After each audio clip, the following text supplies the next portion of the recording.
आ गया तू? सलाम वालेकुम असलम भाई। वालेकुम सलाम। बेटा कैसा है? अल्लाह का करम असलम, अब बुखार उतर गया है। डॉक्टर ने कहा है कि डेंगू नहीं। चलो अच्छा है, बेटे का ख्याल रखना और कुछ जरूरत हो तो बताना मुझे। शुक्रिया। सलाम वालेकुम। सलाम।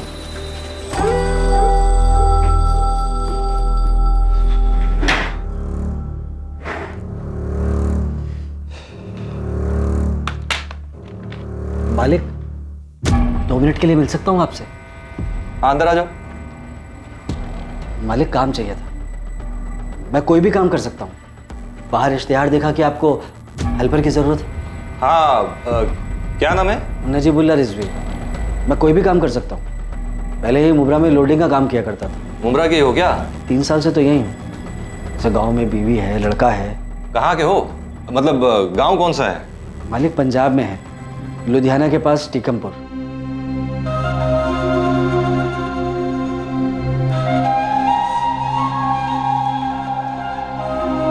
टीकमपुर लुधियाना से 38 किलोमीटर दूर, जहां मोइन बाबा की दरगाह है। हाँ मालिक, आप गए हैं वहाँ? ठीक है, तुम लग जाओ काम पे। मुश्ताक। जी भाई। मुश्ताक, ये नजीबुल्ला रिजवी है, लोडिंग का काम आता है इसे। अपने यहाँ लोडिंग पे रख दो। जी भाई, चल आ जा। शुक्रिया मालिक।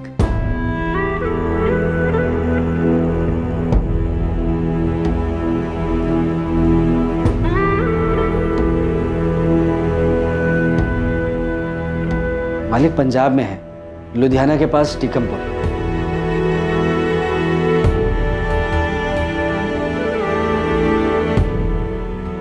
क्या बात है, आज बड़े चुप चुप लग रहे हो? साना, आज एक आदमी आया था काम मांगने। नजीबुल्ला रिजवी, टीकमपुर से।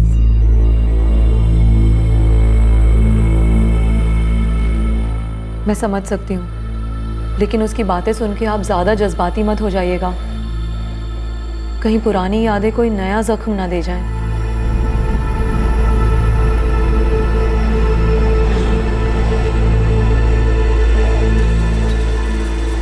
सलाम वालेकुम भाई।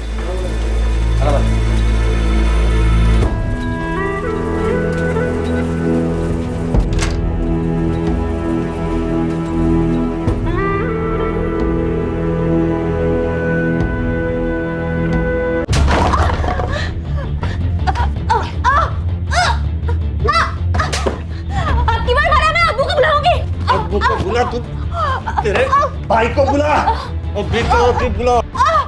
दोनों के सामने तेरी मसले। क्या कर रहा है तू? रोजी तो पिटती हो, आज क्यों आई है? इसी लायक है तू। असलम, बस कर, पेट सह रहना। नहीं रहूंगी मैं इस जल्लाद के साथ। यहाँ नहीं, तू कहीं की नहीं रहेगी। राजकाज असलम,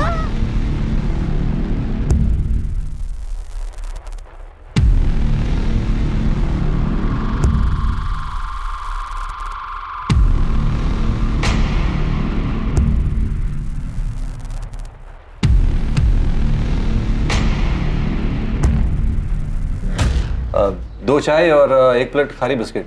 और कुछ लोगे? नहीं मालिक, बस। नजीब बुला सकता हूँ ना तुम्हें? हाँ मालिक, मुझे तो सभी इसी नाम से बुलाते हैं। तुम टीकमपुर से ही हो ना? हाँ मालिक, मेरा तो सारा बचपन टीकमपुर में ही गुजरा है। मालिक, मुझे ऐसा लगता है कि आप टीकमपुर गए हैं कब। क्या हुआ मालिक?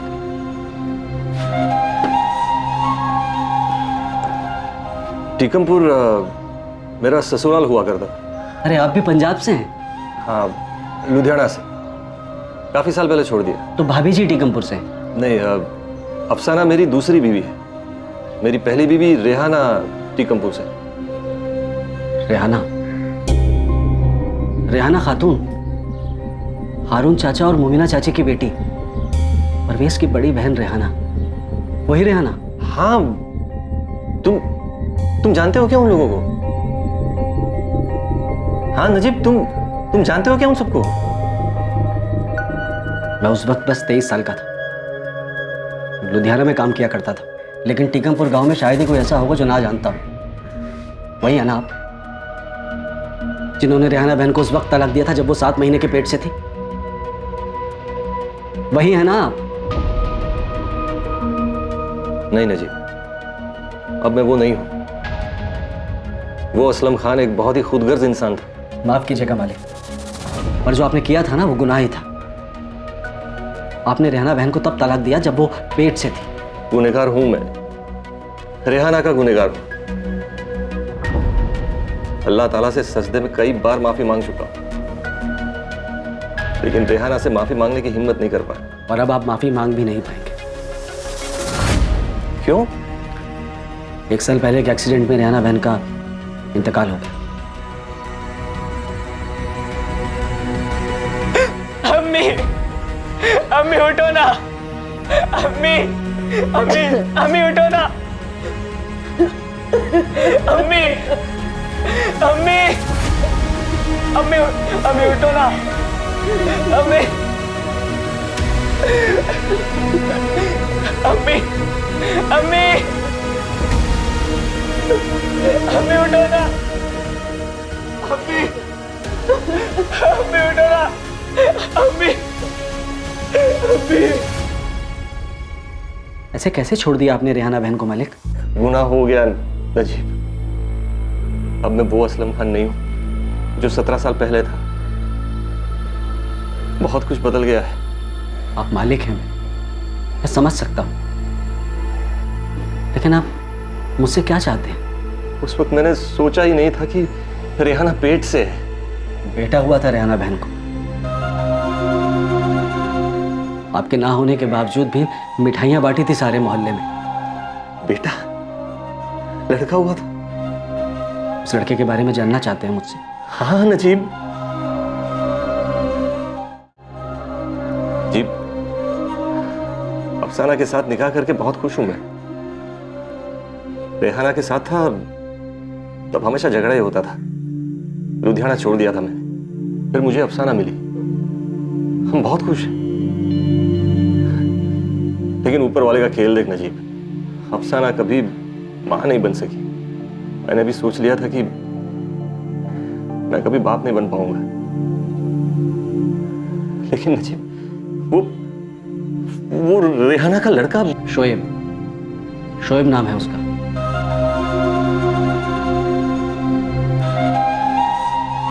11वीं क्लास में पढ़ता है, टीकमपुर जिला हाई स्कूल। मेरा बेटा है वो नजीब, मेरा बेटा है वो, जिसे आपने पेट में रहते छोड़ दिया था। कैसा है मेरा बेटा? हाँ? मुझ जैसा दिखता है क्या वो? कहीं कहीं अपने अबू से नफरत तो नहीं करता ना वो? बताना नजीब, कैसा है मेरा बेटा?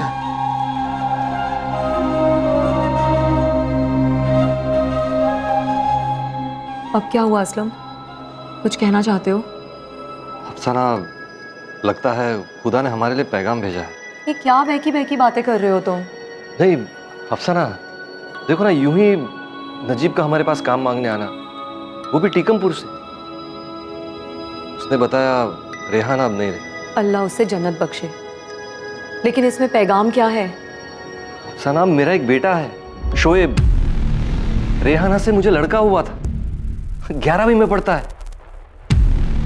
अफसाना सोचो, खुदा ने हमें बच्चा क्यों नहीं दिया? शायद वो जगह शोएब के लिए सलामत रखी और इसीलिए नजीब को हमारे पास भेजा। अफसाना, शोएब मेरा बेटा है, हमारा वारिस।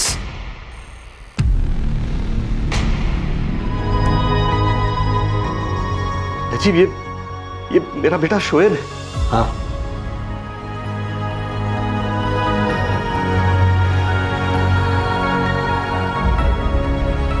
नजीब, तू मेरे बेटे से मेरी बात करवा सकता है?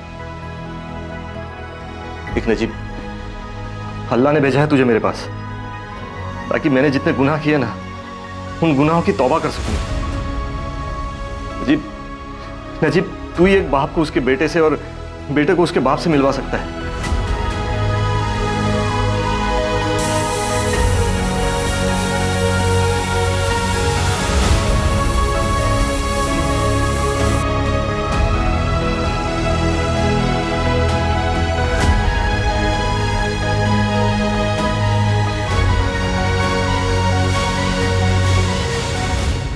16 साल पहले साल 2002 में ही असलम खान अपनी पहली बीवी रेहाना को छोड़ चुका था। रेहाना को बेटा होने के बारे में उसे कोई खबर नहीं थी। साल 2018 में इत्तेफाक से असलम को रेहाना के दुनिया छोड़कर जाने के बारे में पता चलता है और इस बात की भी खबर होती है कि रेहाना से उसका एक बेटा भी है जिसका नाम है शोएब खान।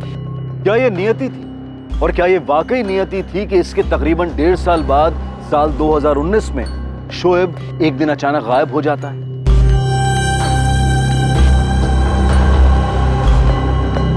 साहब पूरे गांव में ढूंढ चुके हैं हम लोग। कल रोज की तरह अपनी साइकिल पर स्कूल के लिए निकला था शोएब, पर दोपहर तक लौटा ही नहीं। इसलिए कल रात को आकर हम लोगों ने कंप्लेंट लिखवाई थी साहब। अब तो 24 घंटे के ऊपर हो गए, शोएब का कुछ पता नहीं चल रहा। परवेज, हारून जी, हम लोग ढूंढ रहे हैं शोएब को। हमारी पूरी टीम लगी हुई है।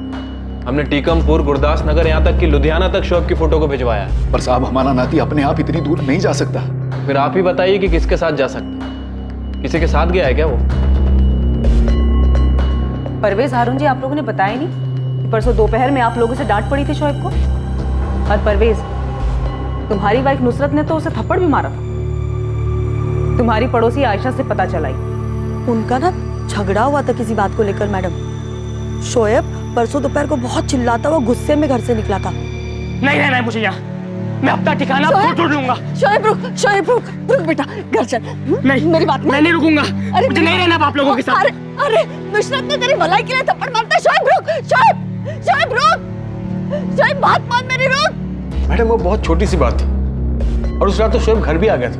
और गायब तो वो कल हुआ जब वो स्कूल गया था, और परसों जो झगड़ा हुआ बहुत छोटा सा था। किस बात पर झगड़ा हुआ था? शोएब को थप्पड़ मारा था तुम्हारी वाइफ नुसरत ने। परवेज, ये बात तुम्हारी अम्मी ने तुम्हें बताई? क्या आयशा कुछ भी उल्टा सीधा बता रही है? मोमिना खाला मैंने जो देखा था वही बता रही थी। नुसरत ने शोएब को थप्पड़ मारा था ना। तो शोएब मेरे बेटे जैसा है, क्या तुम नहीं मारती इमरान हो कामरान को? नुसरत क्यों मारा था शोएब को? वो पढ़ नहीं रहा था, ऊपर से बाइक की जिद कर रहा था। लेकिन अभी सिर्फ 17 साल का ही तो हुआ है तू शोएब, कैसे चलाएगा तू बाइक? हाँ, जैसे मनप्रीत चलाता है, सब चलाते हैं नानू। आप लोगों से कुछ मांगो तो आप लोग सीधा मना कर देते हैं। अरे शोएब, पहले पढ़ तो ले, फिर देखते हैं ना। बस हो गया आप लोगों का। आप लोगों से कुछ मांगो तो पढ़ाई बीच में आ जाती है। मैं कहीं और से ले लूंगा पैसे। कहाँ और से? हाँ? कहाँ से? शोएब बोल, और कहाँ से लेगा पैसे? कहीं से भी, जहां से मुझे मिल जाए। इस पूरी दुनिया में सिर्फ आप लोग नहीं है। मेरे अम्मी अब्बू नहीं है, इसका मतलब ये नहीं कि मुझे कोई और पैसे नहीं देगा। शोएब, जुबान पर काबू रख अपनी, कुछ भी बोल रहा है। सही तो कहा मामी, यहाँ हर चीज के लिए गिड़गिड़ाना पड़ता है। बस इसीलिए ना, क्योंकि मेरे अम्मी अब्बू नहीं है। इसका मतलब हमने तेरे लिए कुछ किया ही नहीं है। हाँ, तुझे कैसे बड़ा किया है कुछ अंदाजा है तुझे? यही सुन सुनकर तो बड़ा हुआ हूँ। पता नहीं ऐसा क्या कर दिया आप लोगों ने। अब जिंदगी भर नहीं रहना मुझे यहाँ, नहीं रहना मुझे आप लोगों के साथ। शोएब, चलो हम आप लोगों की बात भी मान ली। शोएब ने गुस्से में ऐसी हरकत की होगी, कहीं भागने का सोचा होगा। फिर भी नाबालिग है वो, ना समझ, ढूंढिए उसे।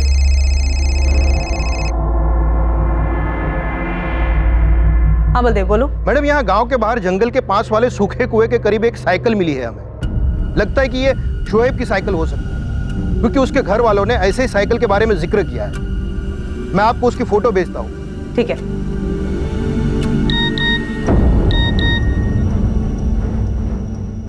शोएब की साइकिल ऐसी थी? हाँ, ये शोएब की साइकिल है। कहाँ मिली? और शोएब कहाँ है?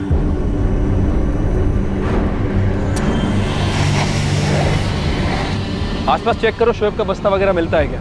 उसकी साइकिल यहीं पे है, हो सकता है कि बैग भी यहीं फेंक के गया।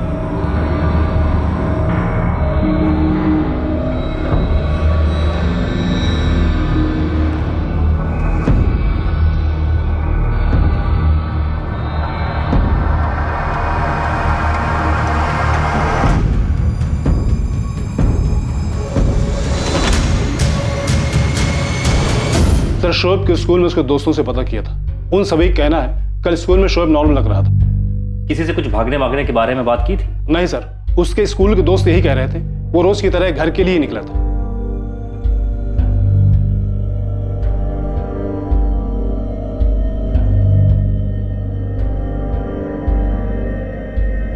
टीकमपुर बस अड्डे पर पता किया?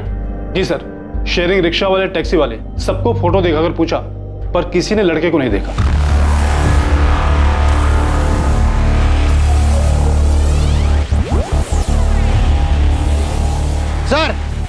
सर यहाँ ही है सर।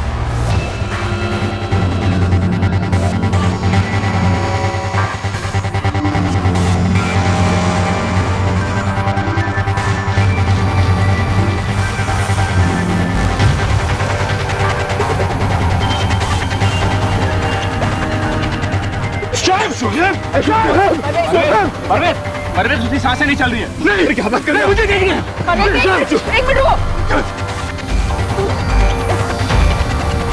सच में उसकी सांसें नहीं चल रही हैं। अरे क्या बात कर रहे हैं आप अच्छे से देखिए, वो जिंदा है। नहीं, हमें हमारे बच्चों को अस्पताल ले जाने दीजिए साहब। संभालिए।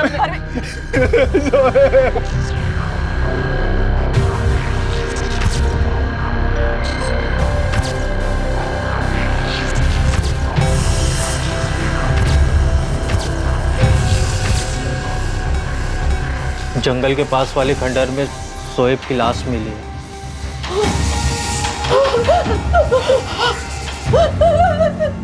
पास में ही पेस्टिसाइड की शीशी भी मिली है। और वो पुलिस वाले बोल रहे थे शोएब ने खुदकुशी की है। गलत बोल रहे हैं वो। मेरा शोएब ऐसा कर ही नहीं सकता। ये क्या बोल रहे हैं आप लोग? ऐसे कैसे आप लोगों को खुदकुशी लग रही है? ये परवेज पक्का नहीं बोल रहा है, लेकिन देखने में ऐसा ही लग रहा है। खुदकुशी? मेरा शोएब। देखिए, बॉडी के पास पेस्टिसाइड्स की शीशी मिली है, मुंह से झाग निकल रहा है। अभी उसे पोस्टमार्टम के लिए ले जा रहे हैं, बाकी सच क्या है वो रिपोर्ट आने के बाद पता चलेगा।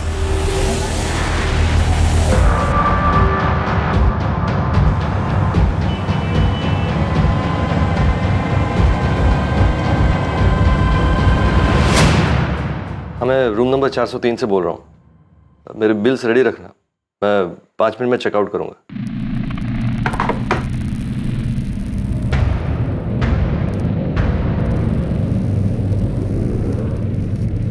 मुझे लगता है शोएब की मामी ने ना शोएब को कुछ ज़्यादा ही बोल दिया था। इमरान, क्या सच में शोएब ने वो पेस्टिसाइड पी लिया क्या? पता नहीं अम्मी, लेकिन पुलिस वाले तो ऐसा ही बोल रहे थे।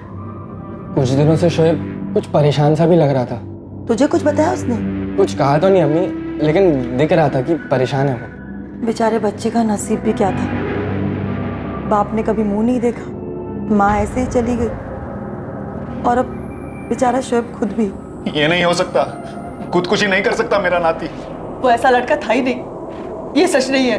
उमीदा जी, सच तो आप लोगों ने भी नहीं बताया। अगर मैंने आपकी पड़ोसन आयशा से बात नहीं की होती तो हमें पता ही नहीं चलता कि आप लोगों के बीच में झगड़ा हुआ था। पर वो ऐसा झगड़ा था ही नहीं जिसकी वजह से इतना सब कुछ हो सकता है। लेकिन कुछ तो जरूर हुआ था, वरना 17 साल का लड़का इस तरह स्कूल से निकलने के बाद सुनसान जगह जाके खुदकुशी नहीं करता। मुझे यकीन है किसी ने हमारे बच्चे के जरिए हमसे दुश्मनी निकाली। कैसी दुश्मनी अरुण जी? और फिर आपका दुश्मन है कौन? देखिए, शोएब की बॉडी के पास हमें पेस्टिसाइड की शीशी मिली है, उसके मुंह से झाग निकल रहा था, और 2 दिन पहले आप लोगों का झगड़ा हुआ है। जो कुछ हुआ है आप लोगों के घर में हुआ है, साफ साफ दिख रहा है। मैंने ऐसा कुछ नहीं कहा था शोएब को। मैंने उसे थप्पड़ मारा क्योंकि उसने अम्मी अब्बू के साथ बदतमीजी की, तो वाजिब नहीं था। दोज़ख में भी जगह नहीं मिलेगी नुसरत, झूठ मत बोल। मैं झूठ क्यों बोलूंगी परवेज? और मैं अपने शोएब के साथ कुछ बुरा क्यों करूंगी? मैंने उसे अपने बेटे की तरह पाला है। तुम्हारे कहने पे शोएब के लिए मैंने खुद का बच्चा पैदा करने का सपने को कुर्बान कर दिया था, ताकि गलती से भी हम शोएब और अपने बच्चे में कभी कोई फर्क ना कर बैठे। आज सबसे ज्यादा दुख में मैं हूँ। मुझसे पूछा जा रहा है कि मैंने ऐसा क्या कहा कि उसने इतना बड़ा कदम उठा लिया। मौका वारदात को देखकर लग रहा था कि ये आत्महत्या है, लेकिन शोएब के नाना हारून जानते थे कि ये सच नहीं हो सकता था। उन्हें एहसास था कि ये हत्या थी। खुदकुशी का सवाल ही नहीं, मतलब मर्डर है। बिल्कुल। ये निशान देख रहे हैं, मौत गला दबाने की वजह से ही हुई।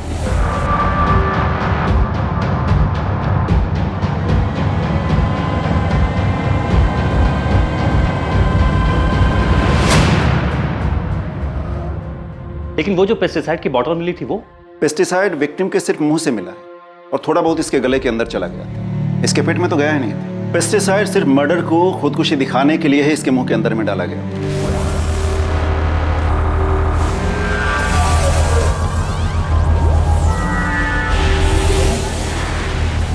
विक्टिम के नाखून को देखकर यह पता चलता है कि जिस समय इसका गला दबाया जा रहा होगा उसने काफी स्ट्रगल किया होगा, पर यह खुद को बचा नहीं पाया। जाहिर है कि मर्डरर शोएब से ज्यादा ताकतवर रहा होगा।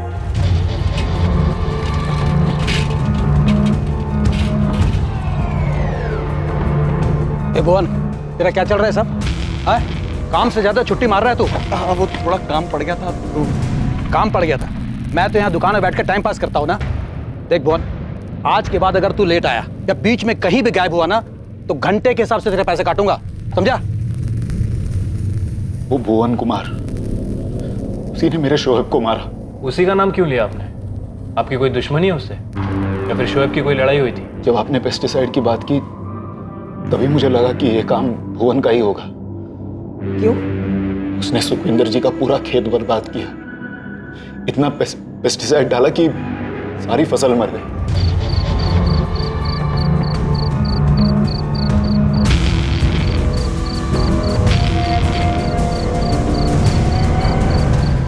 सरपंच जी, कोई मुझे ये बताए कि किसने मुझे देखा था सुखविंदर जी के खेत में पेस्टिसाइड डालते हुए? कौन था वहां पर? हम गरीब तबके के क्या हुए? कोई भी गलत काम होगा इल्जाम हम पे आ जाएगा क्या? गुरमीत जी, इस भुवन इसके परिवार का गांव निकाला करो या इसके पूरे परिवार के खिलाफ पुलिस में हम रिपोर्ट लिखाएंगे। तो लिखवाइए ना रपट, डरते हम लोग, हम बोल देंगे ये इनका परवेज भाई और अरुण चाचा का किया हुआ है आपके साथ मिलकर, अब हम पे थोप रहे हैं आप। देखिए सरपंच जी, क्या बकवास कर रही है भुवन। इसने गुस्सा निकाला सुखविंदर जी पे क्योंकि इसने हिमाकत की इनकी लड़की पर। अरुण जी, क्या कहा आपने? सरपंच जी, मैं सिर्फ ये कह रहा हूँ कि इस भुवन और उसके पूरे परिवार को गांव से अभी के अभी निकाल देना चाहिए। इसी में गांव की भलाई है। बदला लेना ना आपको, हैं?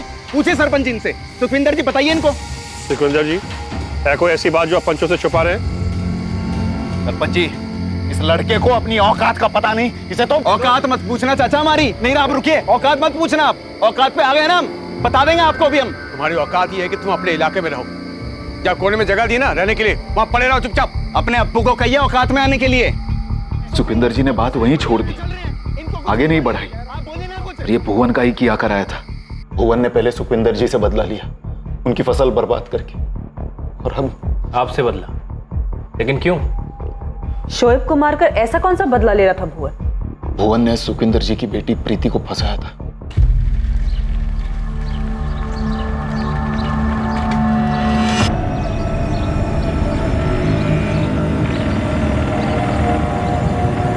ये सब क्या हो रहा है प्रीति? चाचा जी, हम तो सिर्फ बैठ के बातें कर रहे थे। ओ चाचा, जाओ ना, घर जाओ अपने। इसे रास्ते में रुककर लोगों क्यों टोक रहे हो आप? चुप हो जाओ भुवन। साले बदतमीज, ये हिम्मत। हाथ हटाइए पीछे आप। चाचा जी, आपको कोई गलतफहमी हो रही है। हम बैठ के सिर्फ बातें ही कर रहे थे। लोगों से बात करना गलत है प्रीति। तुम्हारे घर वालों को पता है सब? क्या जरूरत थी तुझे बात करने की? सुखविंदर जी, गलती तो उस भुवन की ज्यादा है। एक नंबर का कमीना है वो। आ गया तू?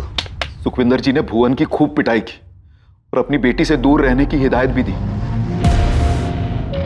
शोएब खान की आत्महत्या का केस अब मर्डर केस में बदल चुका था और अब मामले में पहला सस्पेक्ट और पहला एंगल सामने था।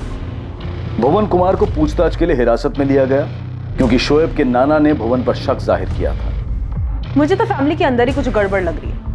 पहले उन्होंने शोएब के झगड़े के बारे में हमें कुछ नहीं बताया और अब ये भुवन वाली स्टोरी अचानक से सामने रख दी। और शोएब की माँ का 2 साल पहले एक्सीडेंट में डेथ हुआ था। जी सर, और फादर का कुछ पता नहीं है। जितना पता लगा है वो ये है कि शोएब की माँ रेहाना, उसका भाई परवेज और परवेज की वाइफ नुसरत, इन दोनों ने मिलकर शोएब का बचपन से ध्यान रखा है। और इनकी अपनी कोई औलाद नहीं थी? नहीं सर। ठीक है, तुम विक्टिम की फैमिली के अंदर पता करो।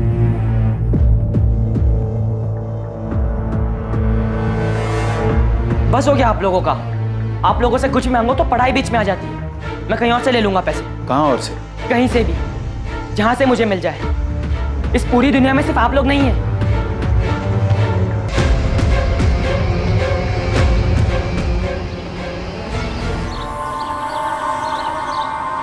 अमनदीप, मैंने सुना है कि शोएब की लाश अब तक घर नहीं आई है। आरती, मुझे देखना है उसे। तेरा जाना ठीक नहीं होगा अमनदीप। लोग पूछेंगे कि तू क्यों गई वहाँ। आरती, मुझे बहुत बुरा लग रहा है। पुलिस को बता दूं? तू सोचना भी मत अमनदीप, तेरे घर वालों को पता चला तो तू गई काम से। मनप्रीत आया था आज स्कूल? हाँ, मेरी बात हुई थी उससे। आरती, आज अमनदीप नहीं आई? नहीं, उसकी तबीयत खराब है शायद। क्या हुआ उसकी तबीयत को? उसे बुखार है शायद।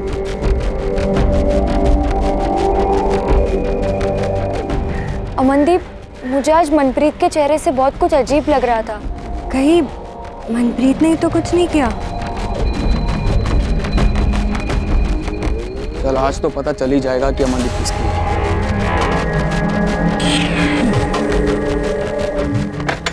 अबे कहाँ भाग रहा है तू?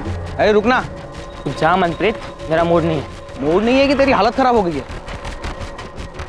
देख, मैं तुझे कुछ साबित करना नहीं चाहता। अमनदीप मुझे पसंद करती है और मुझे तुझसे नहीं लड़ना। अमनदीप सिर्फ और सिर्फ मेरी गर्लफ्रेंड है। 2 साल से मैं उसको घुमा रहा हूँ। कबाब में हड्डी बनकर बीच में तू आया है। मनप्रीत तू जा यहाँ से, परेशान मत कर मुझे, नहीं तो। अबे नहीं तो क्या बे? हाँ, क्या कर लेगा तू? हाँ, मैंने पहले तुझे बोला था कि 2-2 हाथ कर लेते, सिर्फ तू और मैं। जो जीता अमनदीप उसकी। अबे डरपोक की तरह भाग रहा है। रुक ना, रुक रुक रुक। कलेजा है ना तो आजा, आज ही फैसला कर लेते हैं। जो जीता वो अमनदीप का सिकंदर।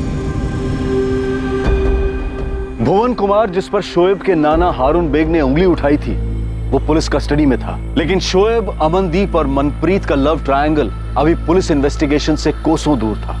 और टीकमपुर से 1600 किलोमीटर दूर भिवंडी में भी एक रहस्यमय एंगल छुपा था, जो अब तक किसी की सोच से भी बहुत दूर था।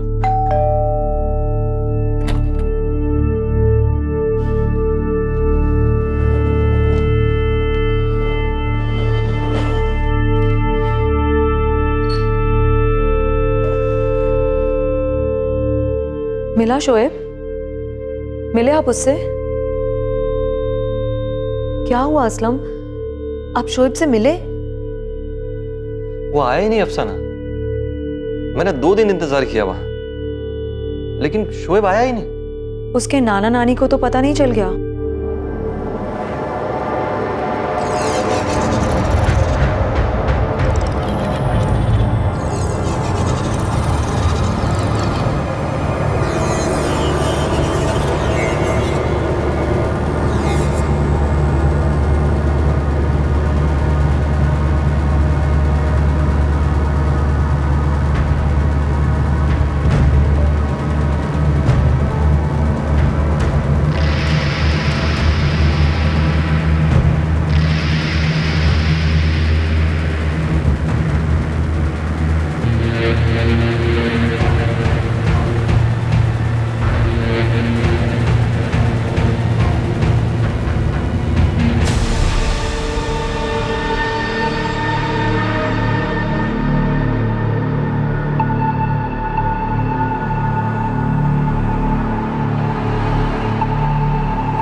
सुखविंदर के खेत में जो कुछ भी हुआ वो तेरा ही कारनामा था ना भुवन कुमार? मैंने कुछ नहीं किया, बाकी पूरा टीकमपुर जो चाहे वो समझे।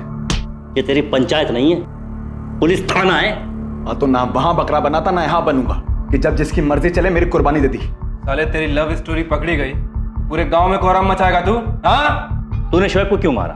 तेरा झगड़ा सुखविंदर से था, हारून बेग से था। शोएब को मारकर तुझे तेरी प्रीति मिल गई क्या? शोएब का तेरी दुश्मनी से क्या लेना देना था? पट्टी आपको हारून बेग ने पढ़ाई होगी। मैं आपको एक बात बताता हूं, अगर मेरे को बदला लेना होता ना, मैं पतियां नहीं काटता, मैं सीधा जड़ काट देता। हारून बेग को मारकर फसाद खत्म कर देता मैं। शोएब को क्यों मारता मैं? खेत में डालने के लिए पेस्टिसाइड कहां से मिला तुझे? मैंने कोई पेस्टिसाइड डाला ही नहीं कहीं पर, और नहीं मैंने शोएब को मारा। शोएब को जानता था मैं। भुवन तो हर दूसरे दिन कोई ना कोई बहाना करके दोपहर में काम के वक्त दुकान से गायब हो जाता है मैडम। 11 अक्टूबर की दोपहर को भुवन दुकान पे था या नहीं था? पक्का नहीं रहा होगा मैडम। मैंने तो आपको पहले ही बताया कि वो कोई ना कोई बहाना करके हर दूसरे दिन दुकान से चला जाता था। ये भुवन बदला लेने के लिए शोएब को मार सकता है? मैडम कर तो ये कुछ भी सकता है, बड़ा ही सिरफिरा है। सुखविंदर जी से मेरा पंगा शोएब के नाना हारून बेग ने करवाया था, वो भी बेफजूली में। और सर पेस्टिसाइड वाली बात को 6 महीने हो चुके हैं, सब जानते हैं ये बात। तो ऐसे में उसका नाती मेरे साथ अकेले खंडर पे जाता क्या? जबकि उसे पता है कि मेरा उसके नाना के साथ 36 का आंकड़ा है, झगड़ा हुआ है जी हमारा। अब या तो आप मेरे को बहुत ज्यादा शातिर समझ रहे हैं या शोएब को बहुत ज्यादा बेवकूफ समझ रहे हैं आप, लेकिन इतना जरूर है कि हारून बेग आप लोगों को बेवकूफ बना रहा। इस भुवन की बातें सही लग रही हैं सर, लॉजिक तो है इसकी बातों में। ये बात तो मुझे तभी लगी गिरवाल, जब हारून बेग ने फट से भुवन का नाम आगे किया। आखिर ये हारून बेग हमसे छिपा क्या रहा है? बहुत बुरा हुआ हारून चाचा, अब तो अफसोस ही कर सकते हैं। अपना ख्याल रखिएगा।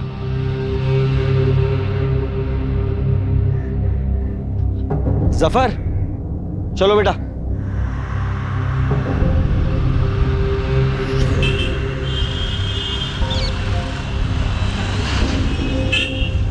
गांव कब गया नजीब? परसों रात को बोल रहा था कुछ अर्जेंट है गांव में। अब वो फोन भी नहीं उठा रहा है। क्या बात है, आप परेशान लग रहे हैं। नहीं कुछ नहीं हुआ, कोई बात नहीं, तुम जाओ। जी।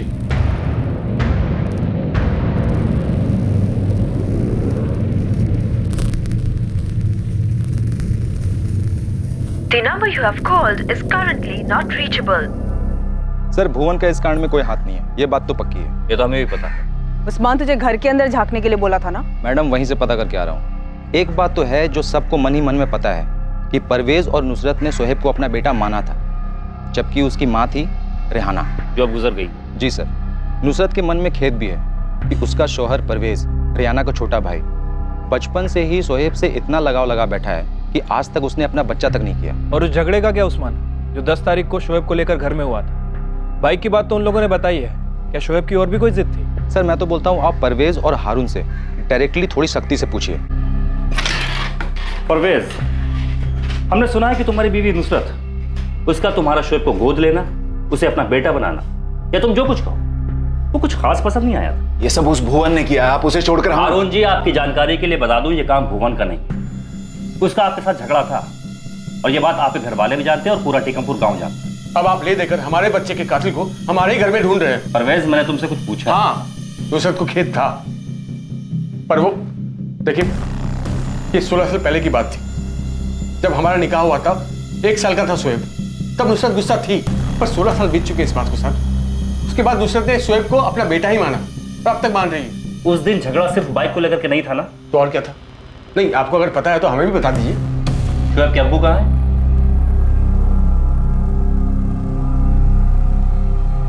हमें नहीं पता, वो तो रेहाना जब 7 महीने पेट से थी उसे तलाक देकर चला गया, मुड़कर कभी नहीं देखा उसने। उसको तो ये भी नहीं मालूम कि उसका लड़का हुआ है लड़की। शोएब कौन है, रेहाना किस हाल में है, वो अब इस दुनिया में है या नहीं, उसे कुछ नहीं पता साहब। हारून जी, आप कुछ कहना चाहते हैं?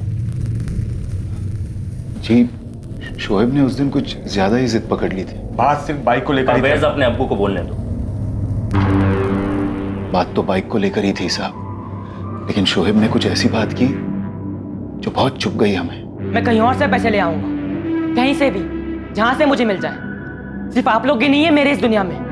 ये बात हमें बहुत चुभी साहब, समझ में नहीं आया कि वो क्या कह रहा था। कहीं और से मतलब? कहां से पैसे आएंगे शोएब? अब रहने दो ना, एक बार लड़ाई हो चुकी है दोपहर में। हाँ वो ठीक है, लेकिन ऐसे कैसे बोल रही है कि कहीं और से पैसे आ जाएंगे? बता, कहां से आएंगे शोएब? मामू कुछ पूछ रहे हैं बेटा। और नानू, मैंने बस ऐसे ही कह दिया था। शोएब बेटा तो कुछ गलत तो नहीं कर रहा है ना? देख बेटा शोएब, तुझे जो चाहिए हम तुझे दिलवाएंगे, लेकिन बेटा तू एक बात समझ ले, हम इतने रईस नहीं हैं। तो एक बार 18 का हो जाएगा ना, तब अपने मामू और नानू के साथ काम पे जाना। हाँ, फिर जो चाहिए ले लेना। तब तक मैं चैन से खाना खा लूं।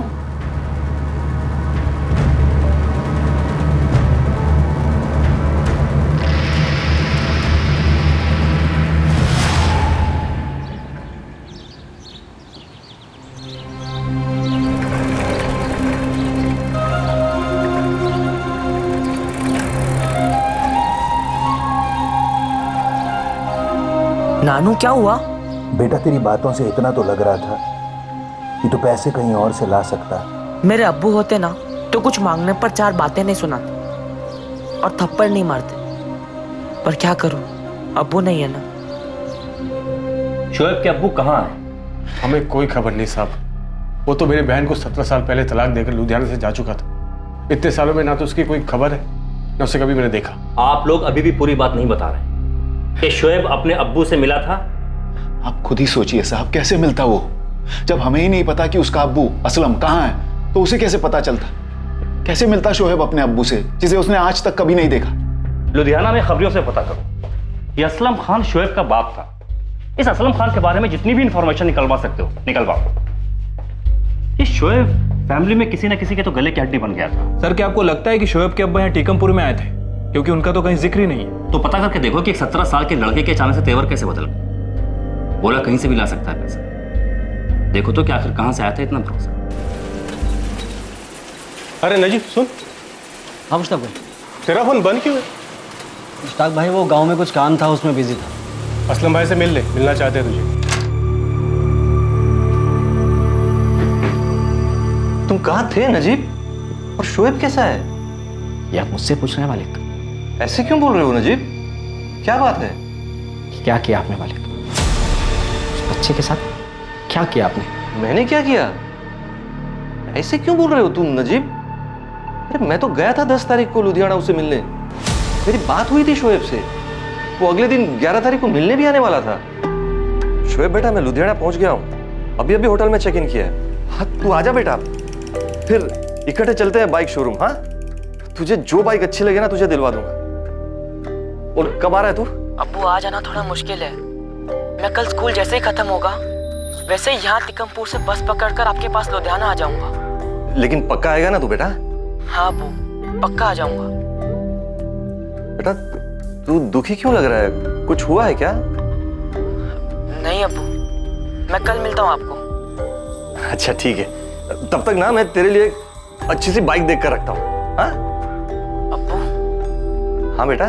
क्या आप मुझे अपने साथ ले चलेंगे?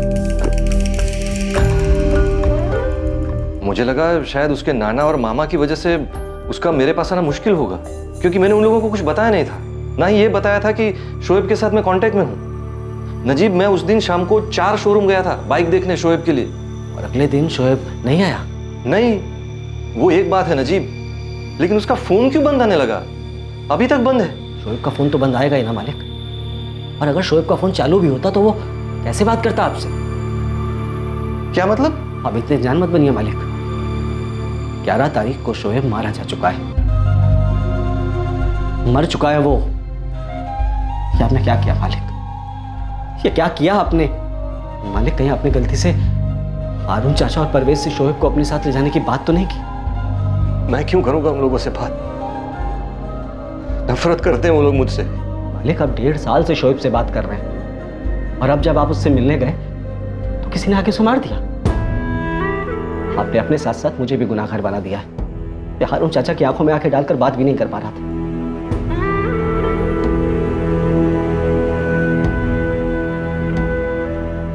क्या हुआ? शोएब अब भी फोन नहीं उठा रहा है क्या? अफसाना शोएब को किसी ने मार दिया। अफसाना शोएब से मेरी बात हुई थी। वो लुधियाना मिलने आने वाला था मुझे 11 तारीख को। मैं उसे बाइक दिलाने वाला था, लेकिन उसी दिन किसी ने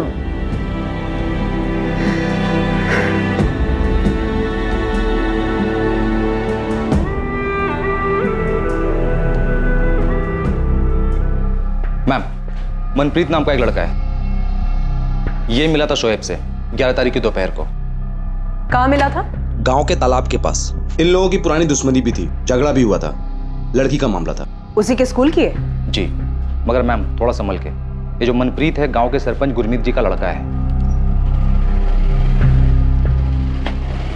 ओए मनप्रीते, वो बाइक को साइड में लगा और स्कूल जा, टाइम हो रहा है। पापा जी देखो ना कितने अच्छे से बाइक चला रहा हूँ, प्लीज लेके जाने दो ना। 18 का हुआ नहीं, बाइक चाहिए और चुपचाप साइकिल उठा और जा।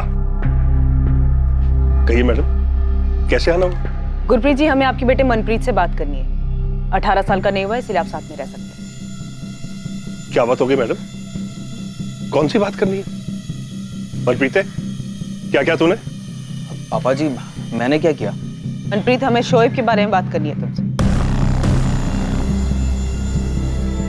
मैं कह रही हूँ आपको, मत जाइए टिकमपुर, वो फंसा देंगे आपको। सना, मेरा बेटा मरा है। रेहाना के परिवार वालों से मिलने मुझे जाना ही चाहिए। सब कुछ जानकर भी मैं चुप नहीं बैठ सकता।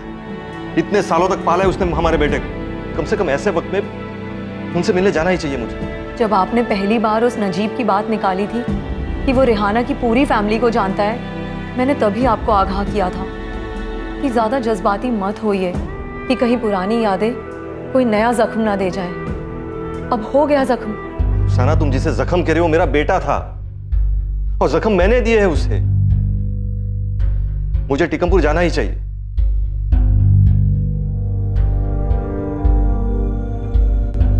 एक तरफ पुलिस को मनप्रीत सिंह का एंगल मिला था, जो 11 तारीख को शोएब की हत्या होने से पहले आखिरी बार शोएब से मिला था। दूसरी तरफ शोएब के अब्बू असलम अपनी पहली बीवी रेहाना के परिवार से मिलने टीकमपुर आ रहे थे। अब इस मामले में जल्द ही एक बेहद चौंकाने वाली बात सामने आने वाली थी।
मुंह तक नहीं देखा तुमने बच्चे का, और अब जब नहीं रहा तो दिखावे का दुख बांटने आए हो यहां पर।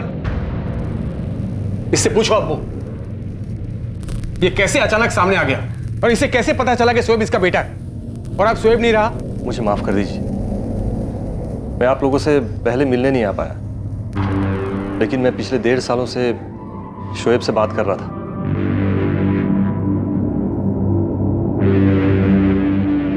मैं कहीं और से पैसे ले आऊंगा, कहीं से भी, जहां से मुझे मिल जाए। सिर्फ आप लोग की नहीं है मेरे इस दुनिया में। पिछले 1.5 सालों से मैं उसके लिए बाप का वो फर्ज अदा कर रहा था जो 17 सालों से नहीं कर पाया। शोएब से कैसे बात होती थी? तुम यहां मिलने आते थे उससे?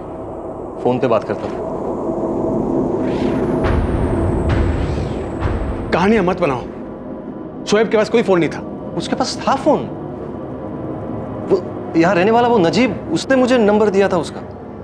शोएब से बात करवाई थी मेरी उसने। हमने उसे कभी फोन नहीं दिलवाया, और वो सिर्फ 17 साल का था। खुद के नाम पे कैसे सिम कार्ड ले सकता वो? सर, नजीब का फोन तो बंद आ रहा है। मैं मेरे वर्कर मुश्ताक से बात करता हूँ। असलम भाई, वो नजीब तो कल लंच के बाद ही निकल गया था और आज काम पे नहीं आया। मैं सुबह से उसको फोन लगा रहा हूँ, लेकिन उसका फोन बंद आ रहा है। सर, नजीब का फोन बंद आ रहा है, लेकिन सर नजीब ने मुझे शोएब का नंबर दिया था, जो 11 तारीख के बाद बंद आ रहा है। वो नंबर है मेरे पास। अरे ऐसे कैसे हो सकता है? शोएब के पास कोई फोन नहीं था। नहीं सर, मैं शोएब से बात कर रहा था फोन पे। मेरे पास उसके फोटोज भी हैं, उसके दोस्तों के फोटोज भी भेजे मुझे उसने। सर, उसकी गर्लफ्रेंड थी, उसकी गर्लफ्रेंड के साथ वाले फोटोज भी भेजे मुझे उसने। इस असलम का कोई भरोसा नहीं है साहब, बहुत बड़ा आदमी है। जब मेरी बहन पेट से थी तब भी उसे मारता था। इसी ने कुछ किया है साहब। लेकिन परवेज असलम तो कह रहा था कि वो पिछले 1.5 साल से शोएब से बातें कर रहा था। झूठ बोल रहा है साहब। वो शोएब अपने अब्बू से कभी बात नहीं करेगा, खासकर बिना हमें बताए तो कभी नहीं। और ये कह रहा है कि शोएब को पैसे भेजता था। असलम झूठा है साहब। क्या असलम की अपने बेटे शोएब की हत्या में कोई भूमिका थी, या फिर शोएब की हत्या अमनदीप के लिए मनप्रीत के साथ चल रही रंजिश का नतीजा था? शोएब की हत्या नियति नहीं, बल्कि इसे काफी पहले से प्लान किया जा रहा था। यह हत्या महज लालच का नतीजा था। लेकिन नजीबुल्लाह रिजवी का शोएब के अब्बू असलम खान से मिलना क्या वाकई नियति का खेल था? 17 साल के शोएब की हत्या किसने और किस मकसद से की थी? उसके अब्बू असलम खान निश्चित तौर पर इस मामले से जुड़े हुए थे, लेकिन इसकी कड़ी क्या थी? क्या यह हत्या सिर्फ इसलिए हुई थी क्योंकि एक बेटे ने अपने पिता को ढूंढा था, या फिर इसलिए क्योंकि 17 साल के बाद एक पिता ने अपने बेटे को ढूंढा था?